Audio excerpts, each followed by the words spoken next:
Making a wire transfer from Chase Bank involves a secure and straightforward process. Here's how to do it. Visit a Chase branch. To initiate a wire transfer, you can visit a local Chase Bank branch. You may need to make an appointment or just walk in, depending on the branch's policies. Provide identification. When you visit the branch, you will need to provide proper identification, such as a driver's license or passport. You will also need to bring any information related to your account. Complete a wire transfer form. The bank representative will provide you with a wire transfer form. Fill out the form with all the necessary details, including the recipient's name, account number, bank name, and the recipient's bank SWIFT code. Review and confirm. Double check all the information on the wire transfer form for accuracy. Ensure you have the correct recipient information, as mistakes can result in funds being sent to the wrong account.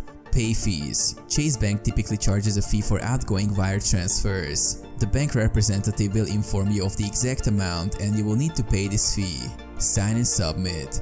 Sign the wire transfer form and submit it to the bank representative. They will initiate the wire transfer on your behalf.